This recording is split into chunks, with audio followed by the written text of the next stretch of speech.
আচ্ছা, তাহলে শুরু করা যাক আজকের ক্লাস তোমাদের।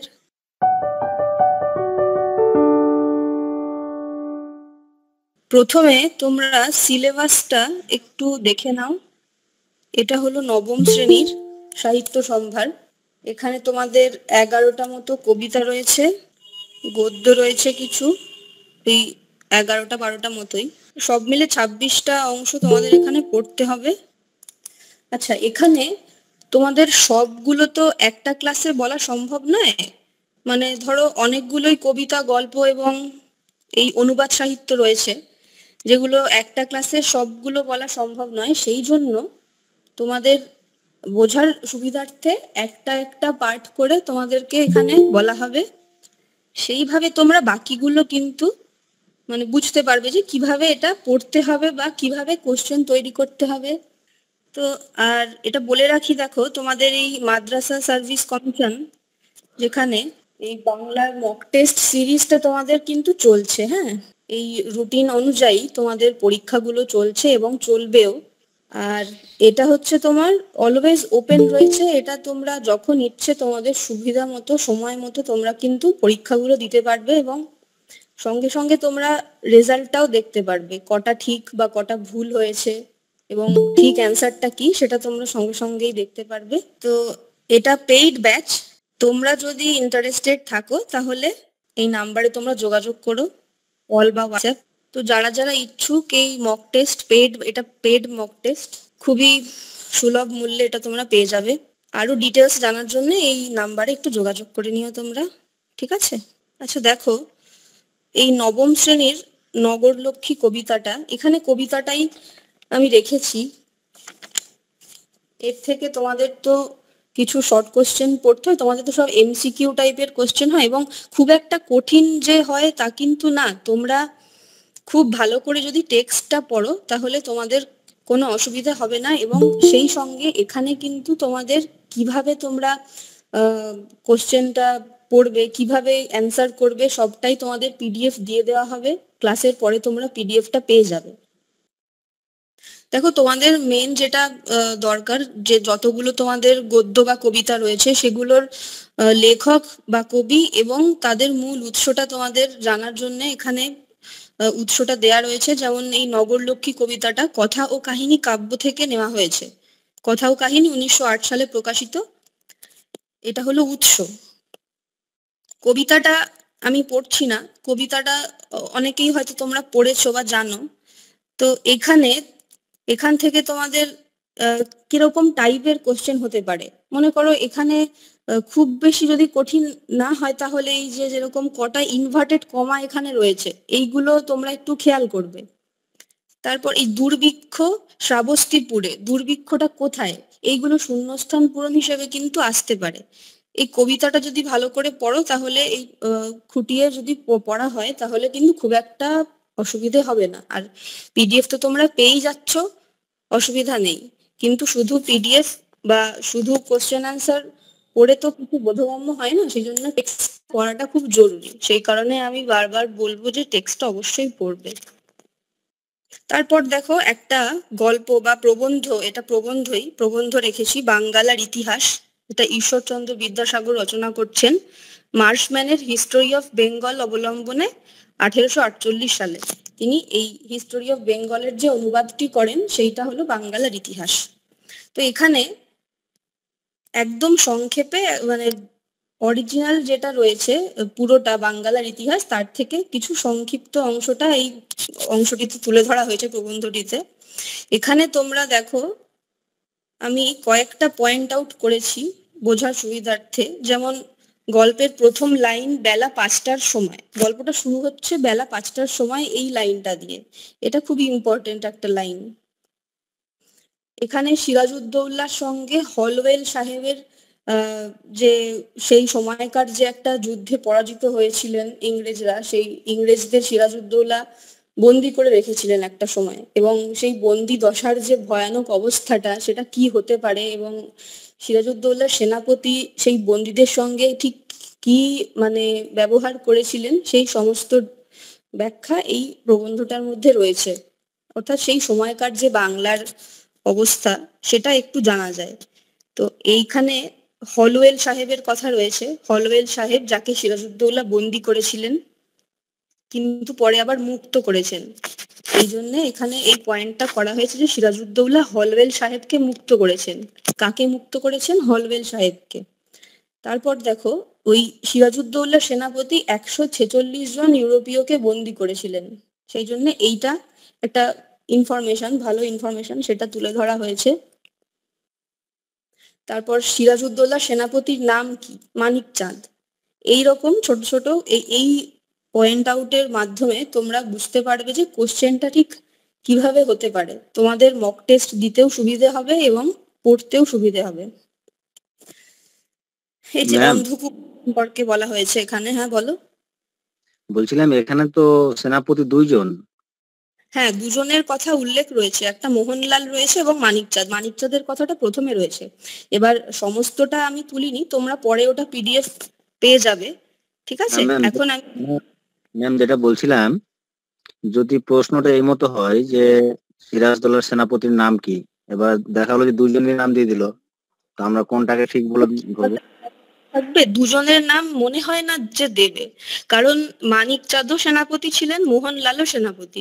এবার একটা অপশনের মধ্যে দুটো কি করে ঠিক অ্যান্সার দেবে? তাহলে তো ভুল হয়ে যাবে না ব্যাপারটা। সেটা কি হয় কখনো আদেও?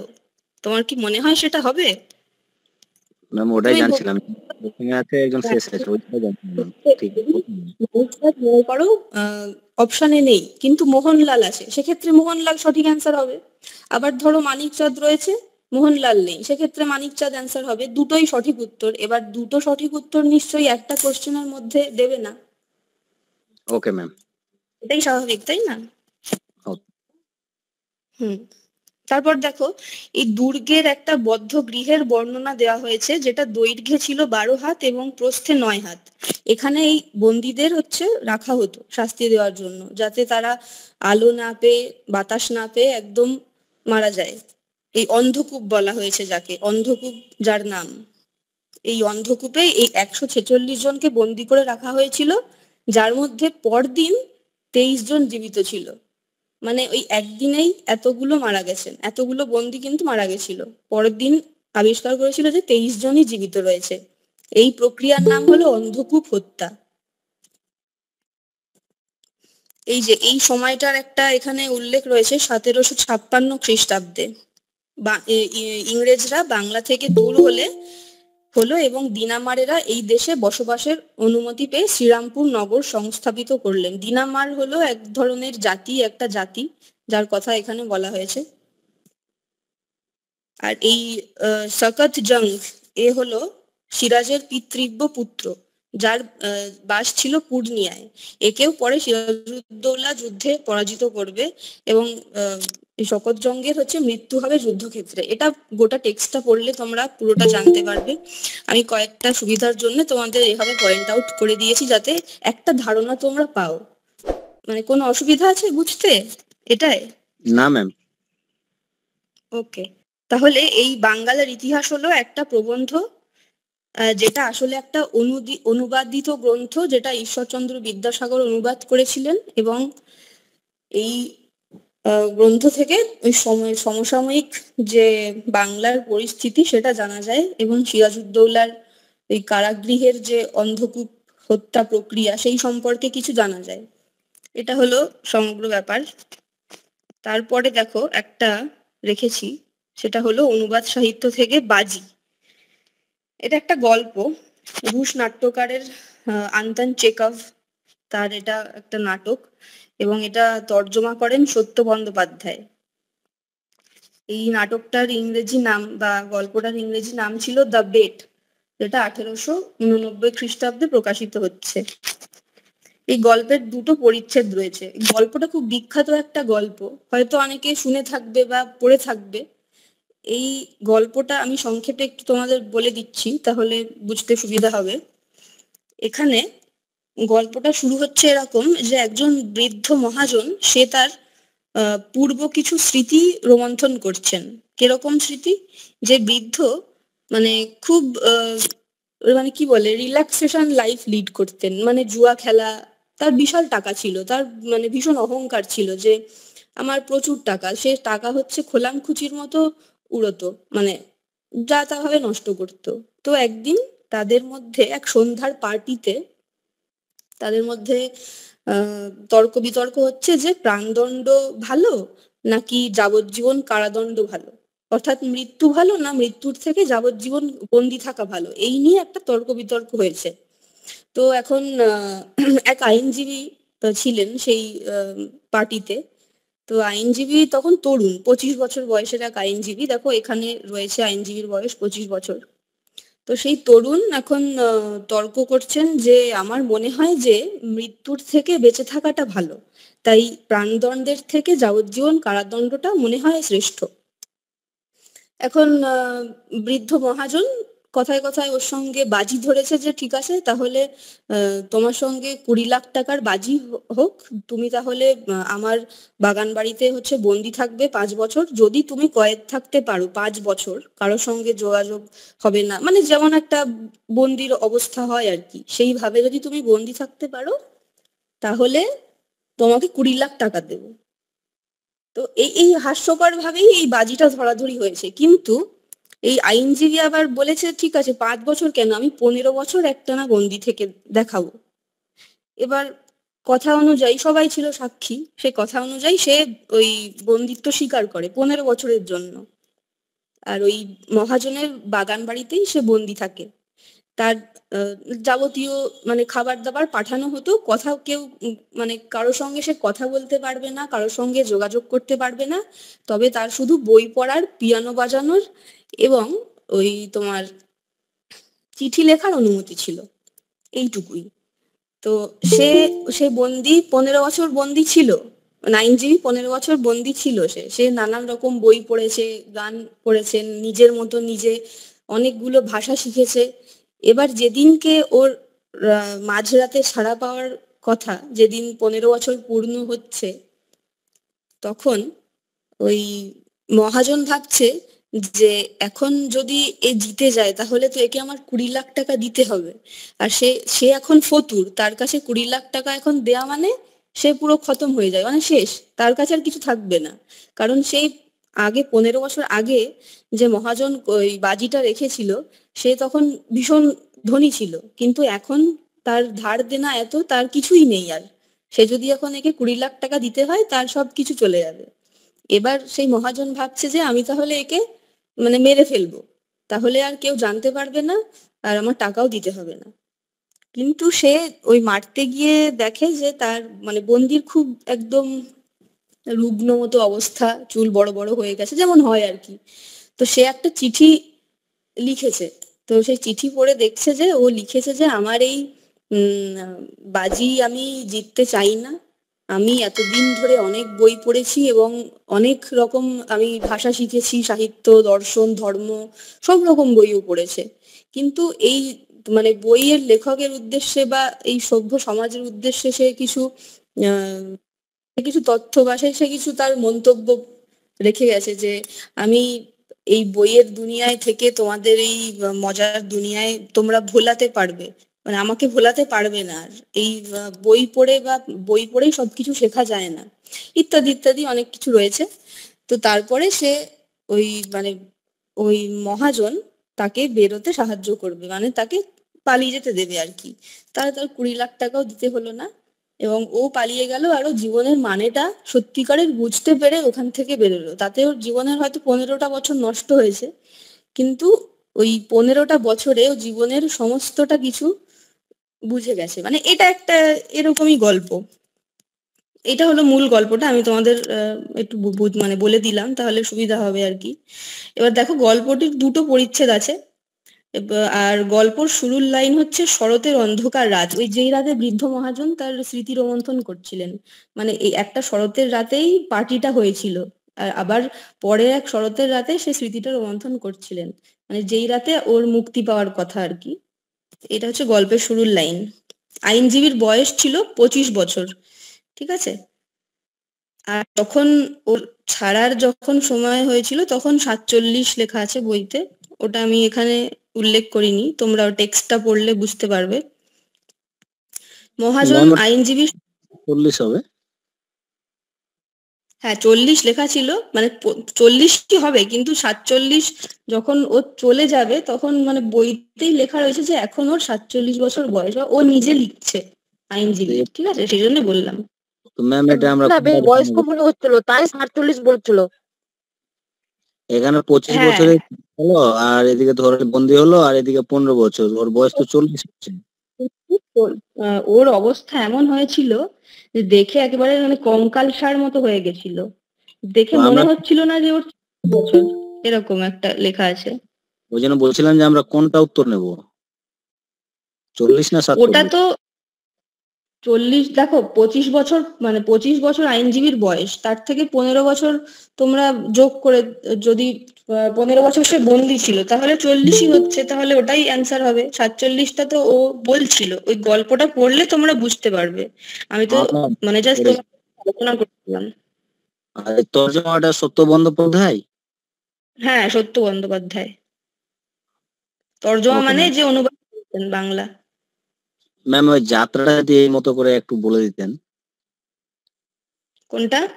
যাত্রা। যাত্রা, দেখো আরো তো ক্লাস 10-টাও বলতে হবে, এবার সবগুলো একসাথে বলা পসিবল হচ্ছে না, যদি আর একটা ক্লাস পাওয়া যায় আমি ওগুলো বুঝিয়ে দেওয়ার চেষ্টা করব, ঠিক আছে? ম্যাম এই মতো করে যে ক্লাস 9 এর যাত্রা যদি একটু বলে দিতেন তাহলে একটু খুব সুবিধা ভালো হতো।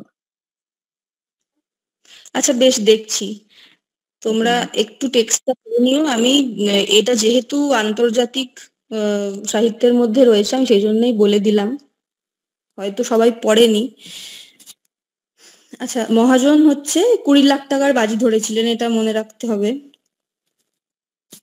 এই যে উকিলকে বন্দি থাকতে হবে 1870 সালের 14ই নভেম্বর মাঝরাত থেকে 1885 সালের 14ই নভেম্বর মাঝরাত পর্যন্ত, এটাই মহাজনের বাজি ছিল। এই দেখো এখানে টেক্সটে কিন্তু অনেক রকম বইয়ের কথা রয়েছে, তোমরা একটু টেক্সটটা ঘাটলে দেখতে পাবে। আমি একটা জাস্ট উদাহরণের জন্য এখানে প্রথম বছরে কি কি বই পড়েছিল বন্দি সেটা লিখেছি, মানে সেটা রেখেছি এখানে। এই যে প্রেমের, রহস্যের, রূপকথার ও হাসির গল্পের বই প্রথম, মানে বন্দি দশার যে প্রথম বছর, সেই প্রথম বছর এই বইগুলো পড়ে বন্দি কাটিয়েছিল। তারপরে তারপরের বছর আরো এক রকম বই ছিল, তারপরের বছর মানে ধর্ম, দর্শন ইত্যাদি। পঞ্চম বছরে শুধু পিয়ানো বাজিয়েই কাটিয়েছিল। ষষ্ঠ বছরে আবার রাজনীতি ইত্যাদি ইত্যাদি, আরো অনেক রকমের বই রয়েছে। সে টোটাল অনেক বই পড়েছিল, কবিতা ইত্যাদি ইত্যাদি। এটা হলো মূল ব্যাপার। তাহলে বাজি গল্পটা একটু বোধগম্য হলো তো, আশা করি। আচ্ছা দেখো, নবম শ্রেণী থেকে আমি ওই 3টে পার্টি রেখেছি, বাকিগুলোও কিন্তু একইভাবে তোমরা ওই কোশ্চেন অ্যান্সার গুলো যেরম ভাবে ইনফরমেটিভ, যেখানে তোমরা ইনফরমেশন পাচ্ছ সেইগুলো কিন্তু তোমরা পয়েন্ট আউট করে পড়ে নিও, মানে এই সেম ভাবেই তোমরা পড়ো, যার জন্য আমি একটা একটা করে তোমাদের জাস্ট একটা উদাহরণ দেখিয়ে দিলাম যে এইভাবে এইভাবে পয়েন্ট আউট করলে সুবিধা হবে। এবার সমস্ত কিছু তো একবারে বলা সম্ভব না, আমি ওই জন্য একটা পার্ট করে রেখেছি এক একটা জায়গা থেকে, ঠিক আছে? এবার দেখো ম্যাডাম দশম একটা হ্যাঁ বলো। হ্যাঁ, বলছিলাম ওই যে আপনাদের এখানে কি ওই 11-12 এর স্টাডি মেটেরিয়াল দেওয়া হয়, মানে 11-12 এর যে টেক্সট গুলোর দরকার নেই, যে বাংলা ভাষা ও শিল্প সাহিত্য সংস্কৃতি ইতিহাস আছে 11 আর 12 এর, ওখান থেকে? হ্যাঁ হ্যাঁ, ওখানে সবই দেওয়া হয়, তোমরা এই বিবর্ণ সাইটটা একটু দেখে নেবে, ওখানে সব রকমই আছে, তোমরা ওটা জয়েন করে নিও। পেড ব্যাচ আছে, সেখানেও তোমরা পেড করে তোমরা কিন্তু মক টেস্ট কিংবা এই সমস্ত যেটা তুমি বলছো হুম। সেইগুলোর জন্য কোর্স নানা রকম করানো হয় ওখানে, তো তোমরা পেয়ে যাবে সবটাই। তার জন্য ওই কল নাম্বার আছে, সেই নাম্বারে তোমরা একটু হুম যোগাযোগ হুম। করে নিও, ডিটেলসটা তোমরা জেনে যাবে, ঠিক আছে? ওকে ওকে। তো দেখো দশম শ্রেণীর এইটা সিলেবাস, ওটা নবম হচ্ছিল, এটা দশম শ্রেণী। এখানেও 26টা মতোই আছে, কবিতা ও গদ্য আর অনুবাদ সাহিত্য মিলিয়ে। এটা এটা হলো টোটাল সিলেবাসটা, ঠিক আছে? তো এখান থেকে দেখো, এই অর্জুনের লক্ষ্যভেদ কবিতাটা, এটা মহাভারত থেকে নেওয়া হয়েছে, এটা রেখেছি। এর উৎস হলো ভারত পাঁচালী কাব্যগ্রন্থ। কবিতাটা পড়বে, এখান থেকে হয়তো কিছু অর্থ কোশ্চেন আসতে পারে, এর অর্থ কি, শব্দার্থ যেটা, বা চরিত্র দিয়ে। যেরকম দেখো এখানে পঞ্চম লাইনে প্রথমে ধৃষ্টদ্যুম্নের কথা রয়েছে। ধৃষ্টদ্যুম্ন হলো দ্রৌপদীর ভাই বা দাদা, সহোদর, যাই হোক বলতে পারো। আর এখানে একটা জিনিস খেয়াল করবে, কবিতাটায় অর্জুনের দুটো নামের কিন্তু এখানে উল্লেখ রয়েছে, একটা ধনঞ্জয়, একটা পার্থ। পাঞ্চজন্যের কথা রয়েছে। পাঞ্চজন্য জানো নিশ্চয়ই সবাই, অনেকেই, শ্রীকৃষ্ণের শঙ্খের নাম হলো পাঞ্চজন্য, এটা রয়েছে।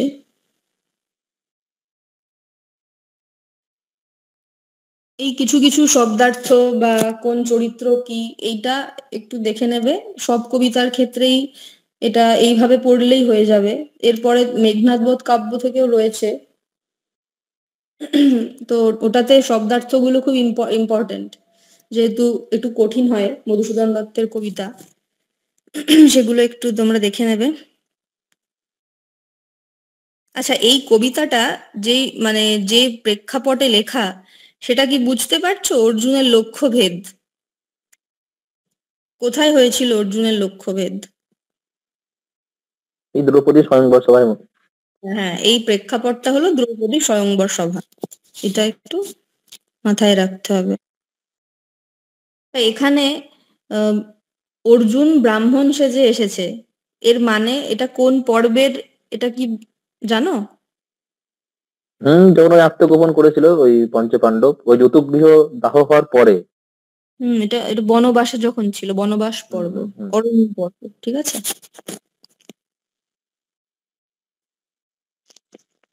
আচ্ছা, ওটা মহাভারত কম বেশি সবাই জানে, ওটা নিয়ে আর বললাম না। কবিতাটা পড়ে নিও, বুঝতে পারবে। এরপর গদ্য থেকে নানা বিদ্যার আয়োজনটা এখানে একটু লিখে রেখেছি। এটা এটা প্রবন্ধ, জীবন স্মৃতির অংশ। এটা জীবন স্মৃতির একটা পরিচ্ছেদ, নানা বিদ্যার আয়োজন, সেখান থেকে এটা নেওয়া হয়েছে। জীবন স্মৃতি 1920 সালে প্রকাশিত, এবং এটা হলো আত্মজীবনীমূলক প্রবন্ধ। অনেকেই হয়তো পড়ে থাকবে জীবন স্মৃতি। এই নানা বিদ্যার আয়োজনে এই পাঠটায় রবীন্দ্রনাথের ছোটবেলায় তাদের পড়াশুনো কিভাবে চলতো, বা তারা কিভাবে একটা জীবন যাপন করতেন, মানে কার কাছে কি পড়তেন, কিভাবে কি শিখতেন, কি চর্চা করতেন, এই বিষয়ে এই প্রবন্ধের মধ্যে রয়েছে। যেমন নর্মাল স্কুলের শিক্ষক নীলকমল মহাশয়, নর্মাল স্কুল, সেই শিক্ষক হচ্ছে রবীন্দ্রনাথকে পড়াতেন নীলকমল মহাশয় ছেলেবেলায়। এই নীলকমল মহাশয়ের কাছে কি পড়তেন? চারুপাঠ, বস্তুবিচার, প্রাণী বৃত্তান্ত থেকে শুরু করে মেঘনাদ বধ কাব্য পর্যন্ত সবকিছুই নীলকমল মহাশয় পড়িয়েছিলেন লেখককে। গান শিখতেন বিষ্ণুবাবুর কাছে। হ্যাঁ, এরকম এক একজনের কাছে এক একটা সাবজেক্ট পড়তেন বা এক একটা জিনিস শিখতেন, শিল্প চর্চা, সাহিত্য চর্চা করতেন। এইটা নিয়েই টোটাল এই নানা বিদ্যার আয়োজনটা রয়েছে। একটু টেক্সট পড়ে নিলে বুঝতে পারবে। যেমন লেখককে রোজ কুস্তি করতে হতো কানা পালোয়ানের সাথে, এটা নিয়ম ছিল, রোজ পড়ার পরে কুস্তি করতে হবে। তারপর মানুষের সবচেয়ে বড় আবিষ্কার আগুন, এটা লেখকের মনে হয়েছে, তাই এটা বলা হয়েছে।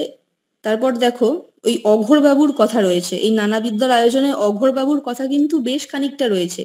অঘোরবাবু ছিলেন রবীন্দ্রনাথের ছেলেবেলার একজন মাস্টার মশাই, যাকে মানে যে খুবই কি বলবো, খুব পাংচুয়াল তো ছিলেনই, এবং তার সাথে খুব কড়া কড়া মাস্টার ছিলেন, মানে যাকে রীতিমতো ভয় পেতেন সবাই। আর এমন মাস্টার মশাই ছিলেন যে হাজার বৃষ্টি হোক, যাই হোক, বন্যা হোক, সে সে আসবেই। আর এই একদিন মানে এখানে একটা ঘটনা আছে এরকম, যে একদিন খুব খুব বৃষ্টি হচ্ছে, ভোর থেকে মানে সকাল থেকে বৃষ্টি হচ্ছে, আর মুষলধারে বৃষ্টি হচ্ছে। এবার সবাই মানে তখন রবীন্দ্রনাথের ছেলেবেলার গল্প এটা, মানে ছেলেবেলার কথা এটা, তখন সবাই খুব আনন্দ করছেন যে অঘোরবাবু বোধহয় আজকে আসবেন না পড়াতে। কিন্তু ওই বর্ষার মধ্যেই ওরা কালো ছাতাটা দেখতে পেলেন সবাই ঘর থেকে, যে কালো ছাতা মানে অঘোরবাবু আসছেন। মানে তিনি কোনো বাধাই মানতেন না, তিনি আসবেনই। এই জন্যে এখানে বলা হয়েছে একটা জায়গায়, ওই যে আমি যেটা বললাম কালো ছাতা দেখা যাচ্ছে, ওইটা দেখে লেখকের মানে যেন হৃৎপিণ্ড আছাড় খেয়ে পড়লো, এরকম একটা বর্ণনা রয়েছে। তো সেই জন্য এটা রেখেছি যে যাকে দেখে লেখকের হৃৎপিণ্ড আছাড় খেয়ে পড়েছিল তিনি হলেন অঘোরবাবু। আর যিনি না আসলে লেখকের রবিবার রবিবার বলেই মনে হতো না, তিনি হলেন সীতানাথ দত্ত। এরকম বিভিন্ন নাম রয়েছে, বিভিন্ন ক্যারেক্টারের নাম রয়েছে, এগুলো একটু মুখস্থ করার বিষয়, কারণ এখান থেকে ভালো কোশ্চেন আসবে। এটা প্রচুরই ইনফরমেশন আছে এটাতে, ছোট হলেও এটাই প্রচুর ইনফরমেশন রয়েছে। হ্যাঁ, তো এটা একটু ভালো করে পড়তে হবে। তারপর দেখো বীক্ষণ। বীক্ষণ একটি নাটক, একাঙ্ক নাটক, মনমথু রায়ের লেখা। এই নাটকটায় দুটোই মাত্র চরিত্র, একজন হলো মনোবিজ্ঞানবিদ ডক্টর মানস চৌধুরী এবং তার বন্ধু তাপস রায়। এই দুজনের কথোপকথন, একটা সন্ধ্যার সময় বসে তারা দুই বন্ধু কথোপকথন করছে, এটাই একটা নাটক, মানে একাঙ্ক নাটক। ঠিক আছে, নাটকটায় বিষয়টা কি, যে মনোবিজ্ঞানবিদ ডক্টর মানস চৌধুরী ইনি একজন বীক্ষণ যন্ত্র আবিষ্কার, মানে একটা বীক্ষণ যন্ত্র আবিষ্কার করেছেন ইনি। তো সেই বীক্ষণ যন্ত্র তার এমনই চমৎকার ক্ষমতা যে যে কেউ আর কি ওর ভেতর দিয়ে দেখবে, সে তার মনের কথা লিখে ফেলবে, কিন্তু এটা সে নিজেও জানতে পারবে না, অথচ তার মনে কি চলছে সেটা কিন্তু ওই লেখা মানে সে লিখে ফেলবে আর কি, এরকম। তো এই নিয়ে হচ্ছে ঘটনাটা, মানে এই নিয়ে কনভারসেশন একটা, শুধুমাত্র এই নাটকটা একটা কনভারসেশন, আর কিছুই না। তো দেখো এখানে ডক্টর চৌধুরী আবিষ্কার করেছেন বীক্ষণ যন্ত্রটি, আর তাপস বীক্ষণ আবিষ্কারের খবরটা দেখেছে নিউ ইয়র্ক হেরাল্ডে, এটা একটা পেপার, নিউজ পেপার। নাটকটিতে সন্ধ্যা রাত্রি সময়ের উল্লেখ আছে, মানে একটা সন্ধ্যা রাত্রিতেই পুরো নাটকটা সম্পূর্ণ, যে সময়ের কথোপকথন হচ্ছে এখানে। আর আবিষ্কারক ডক্টর চৌধুরীর, এটা ডক্টর হবে, ডাক্তার না, এটা একটু ভুল আছে, পরে তোমাদের ঠিক করে দেয়া হবে। ডক্টর চৌধুরীর নিমন্ত্রণ এসেছে new York, London, Paris, Moscow, Tokyo ইত্যাদি দেশ থেকে, কিন্তু নয়াদিল্লির কোনো সাড়া পাননি। ওই যন্ত্রটা আবিষ্কার করার পর এই সব দেশ থেকে তার কিন্তু নিমন্ত্রণ এসছে। এখানে একটা প্রবাদের উল্লেখ আছে, গেঁয়ো যোগী ভিক পায় না। ওই যে নয়াদিল্লির যে সাড়া পাননি, মানে নিজের দেশের লোকেরাই কেউ ডাকছে না বা গুরুত্ব দিচ্ছে না, অথচ বিদেশের থেকে অনেক অনেক দেশ থেকেই সে নিমন্ত্রণ পেয়েছে। এই মানে এই প্রেক্ষিতেই এই প্রবাদটা রয়েছে। মানসের স্ত্রী কেতকী, আর ওদের কফি বানিয়ে এনে দিয়েছিল দশরথ, অর্থাৎ ওদের কর্মচারীর নাম দশরথ। এই কয়েকটা পয়েন্ট আউট করা হয়েছে, তোমরা পুরো টেক্সটটা পড়লে বুঝতে পারবে। আর এছাড়া সমস্ত সিলেবাসে যা যা আছে তোমরা সেইগুলো একটু ভালো করে পড়ে নিও, সবগুলো তো একদিনে বলা সম্ভব নয় ধরে ধরে বোঝানো। তো আমি একটা একটা পার্ট করে সেজন্য তোমাদের বুঝিয়ে দিলাম, তোমরা একটু ভালো করে টেক্সট পড়ে নিও, আর তোমরা এই ক্লাসের শেষে এই পিডিএফ গুলো তোমরা পেয়ে যাবে, ঠিক আছে? এটা হলো ম্যাডাম, ব্যাপার। হ্যালো ম্যাডাম, হ্যাঁ বলো। বলছি ম্যাডাম এই আপনি যেটা দিচ্ছেন, যেগুলো ক্লাস করছি সেই পিডিএফ গুলোই তো পাবো, এবারে আপনার অন্যান্য যে কবিতা বা গদ্যগুলো আছে ওগুলো কি পেতে পারি, বা ওইগুলো পাওয়ার জন্য কি কিছু, যে আপনি কয়েকটা টপিক নিয়ে আলোচনা করলেন তার পিডিএফটাই পাবো, এই আমি ক্লাসের তোমাকে পিডিএফটাই পাবো? একটা উদাহরণ দিয়ে দিলাম যে এরকম হতে হুম, পারে, এইভাবে করলে হুম। তোমরা হ্যাঁ, তা আপনি, করতে পারবে। আমি বলছিলাম কি এই ধরনের এই যে যেগুলো আর কি যেরকম আছে, এরকম কি কোনো নোটগুলো বাকিগুলো কি আছে, সেরকম কোনো পিডিএফ কি আমরা পাবো, অন্যান্য গল্প বা অন্যান্য কবিতা পদ্য? বাকিগুলো দেয়া হবে পিডিএফ, পরে তোমরা একবার নম্বরটায় যোগাযোগ করে নিও ডিটেলসে, ঠিক আছে? তোমাদের সবটাই ঠিক আছে, পিডিএফ দিয়ে দেওয়া হবে। ঠিক আছে ম্যাডাম, থ্যাংক ইউ। এই কটাই তোমাদের বোঝানোর জন্য ছিল, আর তোমরা আর একবার ওই মক টেস্টের জন্য যোগাযোগ করতে পারো। তো দেখো এখানে তোমাদের মক টেস্টের বিষয়টা রয়েছে, এখানে একাদশ দ্বাদশও রয়েছে, নবম দশমও রয়েছে। হ্যাঁ, এগুলো পেড ব্যাচ, তোমরা এই নাম্বারে একটু কল করে নিও বা হোয়াটসঅ্যাপ করে দিও, একটু যোগাযোগ করে নিও, তোমরা ফুল ডিটেলসে জানতে পেরে যাবে সব, ঠিক আছে? ঠিক আছে ম্যাম। যদি কারো কোনো অসুবিধা থাকে তাহলে জিজ্ঞেস করতে পারো, বা এতক্ষণ যে বিষয়গুলো বললাম সেই বিষয় যদি কারো বুঝতে অসুবিধা হয় বা কিছু তোমাদের মনে হয় যে পারোনি সেটা একটু বলতে পারো, বা যা হ্যাঁ, বললাম সেগুলো ক্লিয়ার কিনা সেটা একটু বলো। ম্যাম আপনি পড়ালেন এখন এই যেগুলো মানে তথ্য দিয়ে, এই তথ্যগুলো যে কি করে পাওয়া যাবে? মানে আপনি বললেন সেগুলো নাকি আপনি দিয়ে দেবেন, তো সেটা কি করে পাবো ম্যাম? দেখো, এখন তো এইগুলো তোমরা পিডিএফটা একটু পরেই, ক্লাসের পরেই পেয়ে যাচ্ছ। আর বাকি তোমরা যদি বলো যে বাকি কি করে পাবে, সেইগুলো তোমরা একটু যোগাযোগ করতে হবে। সবগুলোই তোমাদের দিয়ে দেওয়া হবে, ঠিক আছে? এবার কিছু পেড ব্যাচ আছে, কিছু নন পেড ব্যাচ আছে, এই ব্যাপারটাও রয়েছে। তো ডিটেলস জানার জন্য তোমরা এই নাম্বারে যোগাযোগ করো, সবটা জানা যাবে। ঠিক আছে, আজকে তাহলে এখানেই শেষ এটা। তোমরা এই পিডিএফটা পেয়ে যাবে একটু পরে। আর যাদের যা জানার বা জিজ্ঞাসা, তোমরা একটু যোগাযোগ করে নাও। তোমাদের মক টেস্ট চলছে এবং চলবে, এটা একটু তোমরা জেনে নাও ভালো করে।